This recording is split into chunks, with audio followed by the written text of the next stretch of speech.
इस कहानी के लेखक है विजेंद्र कुमार कर्ण। दिसंबर का महीना था। कपकपाती सर्दियां पड़ रही थी। गर्मियों के दिन में जिस शहर की गलियां 11 बजे रात तक गुलजार रहती थी, उसी शहर की गलियां अब 8-9 बजे ही सुनसान हो जाती थी। कहते हैं जाड़े के दिनों में शैतानी ताकतें बहुत ज्यादा सक्रिय हो जाती हैं, क्योंकि उन्हें अपने मन मुताबिक एकांत और अंधेरा जल्द ही मिल जाता है। और यही एकांत और अंधेरा ही तो उन अतृप्त आत्माओं की ताकत होती है, जो अपने शिकार की तलाश में भटकती रहती है। सर्दियों की ऐसे ही एक सुनसान रात के सन्नाटे को दीपाली और राघवेंद्र के घर से आ रही संगीत की आवाज भंग कर रही थी। दीपाली और राघवेंद्र के इकलौते बेटे हर्ष का 10वां जन्मदिन बहुत ही धूमधाम से मनाया जा रहा था। कई सारे गेस्ट जन्मदिन की पार्टी में बजते संगीत पर थिरक रहे थे, लेकिन हर्ष उदास सा बैठा हुआ था। यूं तो हर्ष बहुत ही मस्ती पसंद लड़का था, लेकिन पिछले 3 दिन से वो बहुत ही खामोश रहने लगा था। 3 दिन पहले हर्ष अपने मम्मी पापा के साथ घूमने गया हुआ था। उसने मम्मी पापा को पहले ही अल्टीमेटम दे रखा था कि उसे इस बार कुछ यूनिक बर्थडे गिफ्ट चाहिए। वे तीनों उसी यूनिक गिफ्ट की तलाश में निकले। वे कई गिफ्ट के गैलरी में गए, लेकिन सभी जगह उसे वही पुराने और बोर से खिलौने दिखे। क्या पापा, यहाँ भी वही सब खिलौने हैं, ये तो है ही मेरे पास। अरे कोई नहीं बेटा, अभी और भी दुकानें बची है। पूरा दिन हर्ष अपने मम्मी पापा के साथ घूमता रहा, लेकिन उसके मन लायक उसे कुछ नहीं मिला। अब तो रात भी होने लगी थी। उन्होंने रोड साइड एक छोटी सी ढाबे पर अपनी कार रोकी और बाहर ही डिनर करने का मन बनाया। राघवेंद्र ने डिनर का ऑर्डर ढाबे वाले को दे दिया और डिनर आने का वेट करने लगे। तभी हर्ष ने छोटी उंगली से इशारा करते हुए राघवेंद्र को बताया कि उसे सुसु आ रही है। वह टॉयलेट गया, लेकिन टॉयलेट इतना गंदा था कि उसे उल्टी आने लगी। वह तुरंत बाहर आ गया।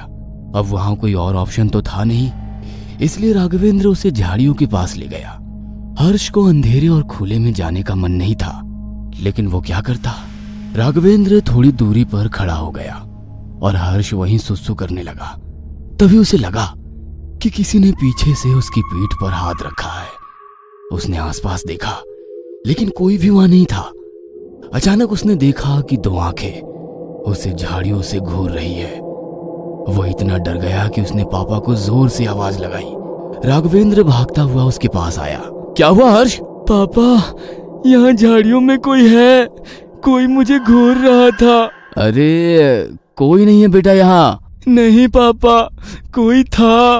अजीब सी डरावनी आंखें थी उसकी। कोई नहीं है बेटा, ये देखो, मैं मोबाइल का टॉर्च ऑन करके तुम्हें दिखाता हूँ। सचमुच वहां कोई नहीं था। उसके बाद राघवेंद्र और हर्ष ढाबे में गए और खाने की टेबल के पास बैठ गए। थोड़ी देर में खाना आ गया। हर्ष बेमन सा खाना खा रहा था। वो रह रहकर उन झाड़ियों की ओर भी घूर रहा था। डिनर खत्म करके जब वे वापस घर लौट रहे थे, तो घर के बिल्कुल पास वाली एक रेड लाइट पर उनकी गाड़ी रुकी। तभी हर्ष की नजर सड़क किनारे की एक गिफ्ट गैलरी पर गई। रात काफी हो गई थी, इसलिए वो गैलरी बंद हो रही थी। हर्ष बंद होती गैलरी की तरफ घूमते हुए जा रहा था। वहां पर कई सारे खिलौने थे, वैसे खिलौने जो हर्ष के पास नहीं थे। तभी उसे लगा कि उसे गैलरी के अंदर से कोई इशारे से बुला रहा है। वह बार बार हाथ हिलाकर उसे अंदर आने के लिए कह रहा है। हर्ष के लाख चाहने के बाद भी वो उसका चेहरा नहीं देख पा रहा था। उस रात जब हर्ष अपने बिस्तर पर सोने गया, तो फिर से उसे ऐसा लगा कि खिड़की के पास से 2 आंखें उसे घूर रही है। उसने अपना सिर रजाई के अंदर डाल लिया।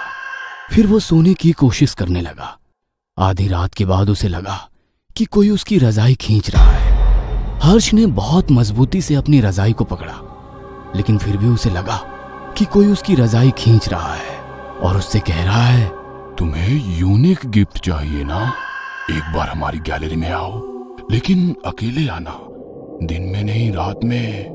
रेड लाइट के पास वाली गैलरी, जहां तुम मुझे घूर कर देख रहे थे। उसके बाद उसे लगा कि कोई उसका हाथ पकड़कर उस गैलरी की ओर लेकर खींचता हुआ जा रहा है। वह जोर से चिल्लाकर उठा। उसने देखा कि वो तो अपने बेड पर है। इसका मतलब है कि मैं सपना देख रहा था। उसकी चिल्लाहट सुनकर उसके पापा भागते हुए उसके कमरे में आए। क्या हुआ हर्ष? हर्ष ने अपने पिता की बात का कोई जवाब नहीं दिया और उनके सीने से लिपट कर सो गया। राघवेंद्र समझ गए कि हर्ष ने जरूर कोई डरावना सपना देखा है।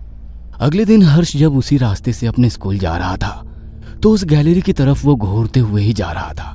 आज उस गैलरी से उसे कोई बुला नहीं रहा था, लेकिन कई सारे ग्राहक थे उस गैलरी में।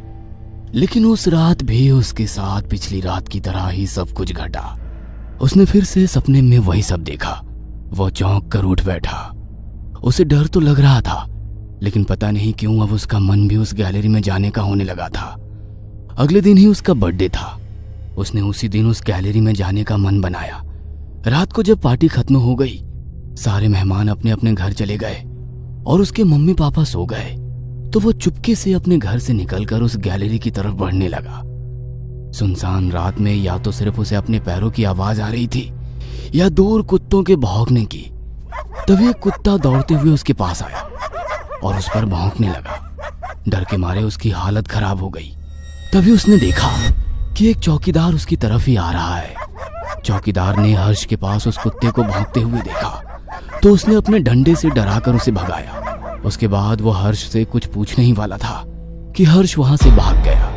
भागते भागते वो उसी गैलरी के पास आ पहुंचा। उसे आश्चर्य हुआ कि इतनी रात को भी वो गैलरी खुली हुई है। वह गैलरी के बाहर लगे शीशे से अंदर झांक ही रहा था कि अचानक से शीशे पर एक बड़ा सा डॉल उसे दिखा जो उसे ही घूर रहा था। उसकी आंखें लाल लाल थी। इन आंखों को हर्ष अच्छे से पहचानता था। ये वही आंखें थी जो पिछले कई दिनों से उसे घूर रही थी। तभी उस गैलरी का डॉल रहस्यमयी तरीके से मुस्कुराता हुआ अपने हाथ हिलाकर उसे गैलरी के अंदर बुलाता है। हर्ष को पता नहीं क्या हुआ, वो उसके पीछे पीछे चल पड़ा। जब वो अंदर जा रहा था तो उसके कानों में एक आवाज भी गूंज रही थी।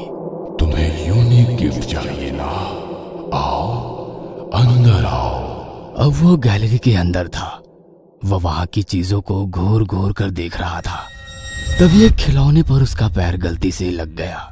उस खिलौने से लाइट जलने लगी और उसमें happy birthday to you, happy birthday to you बजने लगा। कुछ देर में हर्ष को ऐसा लगा कि गैलरी के सारे खिलौने उसे हैप्पी बर्थडे टू यू कहकर विश कर रहे हैं। वो आवाजें धीरे धीरे बढ़ती जा रही थी। उनका शोर उसे परेशान करने लगा। उसने अपने कान बंद कर लिए। कान बंद करते ही वो आवाज आनी बंद हो गई, लेकिन जैसे ही उसने अपने कान पर से अपना हाथ हटाया, फिर से वो आवाजें आने लगी। उसे बहुत गुस्सा आता है। गुस्से में ही वो उस खिलौने को जोर से अपने पैरों से मारता है, जिसे लगकर हैप्पी बर्थडे टू यू की आवाजें आनी शुरू हुई थी। वो खिलौना दूर जा गिरता है। अब आवाजें आनी बंद हो जाती है। गैलरी के अंदर के डॉल के चेहरे पर अब उसे गुस्सा दिखाई देता है। हर्ष कुछ समझ पाता उससे पहले ही वो डॉल उसके ऊपर कूद पड़ता है। हर्ष को संभलने का भी मौका नहीं मिलता। वो नीचे गिर जाता है। उसके सिर में चोट लगती है और उसके सिर से खून बहने लगता है। तभी वो देखता है कि उसके सामने पड़े एक बड़े बंदर वाले खिलौने की चाबी खुद ब खुद घूम रही है। पल में ही वो खिलौना ऑन हो जाता है और वो बंदर ढोलक बजाने लगता है। धीरे धीरे उसका भी शोर बढ़ने लगता है। वो कानों को बंद करने का सोच ही रहा होता है कि उसके पहले ही खिलौना रुक जाता है। वह चैन की सांस लेता है, लेकिन तभी गैलरी के ऊपर लगा बड़ा सा झूमर खोलकर नीचे गिरने लगता है। उसे ऐसा लगता है कि सारे खिलौने एक साथ हंसने लगे हैं। वो अपने आप को उस झूमर से बचाता है। वो झूमर नीचे गिरता है। उसके नीचे कई सारे खिलौने दब जाते हैं। उन खिलौनों से खून निकलने लगता है। अचानक हंसने की आवाज रोने में बदल जाती है। हर्ष अब पूरी तरह डर गया था। अब वो उस गैलरी से भाग जाना चाहता था। अचानक फिर से उसकी नजर ऊपर लगी झूमर पर जाती है। अरे ये झूमर तो अभी भी वैसा ही ऊपर टंगा हुआ था, तो फिर नीचे क्या गिरा था? वो नीचे देखता है तो उसके पांव से वही डॉल लिपटा हुआ होता है। उसके कानों में फिर से वही आवाज गूंजने लगती है। तुम्हें यूनिक गिफ्ट चाहिए ना? हाँ? हर्ष उसकी बात को अनसुनी कर वहां से भागने लगता है, लेकिन उस डॉल ने उसका पैर बहुत मजबूती से पकड़ा होता है। वह खुद को उसके चंगुल से लाख छुड़ाने की कोशिश करता है, लेकिन वो नहीं छुड़ा पाता। उसके बाद वो डॉल हर्ष की आंखों में घूर घूर कर देखने लगता है। हर्ष का शरीर अब ढीला पड़ता जा रहा था। अब वो उसके चंगुल से खुद को बचाने की कोशिश नहीं करता, बल्कि वो उसके आगे सरेंडर कर चुका होता है। अब सब कुछ शांत हो चुका था। कुछ देर के बाद उस गैलरी के शीशे के पास एक नया खिलौना वैसे ही खड़ा था जैसा कुछ देर पहले तक वो डॉल था।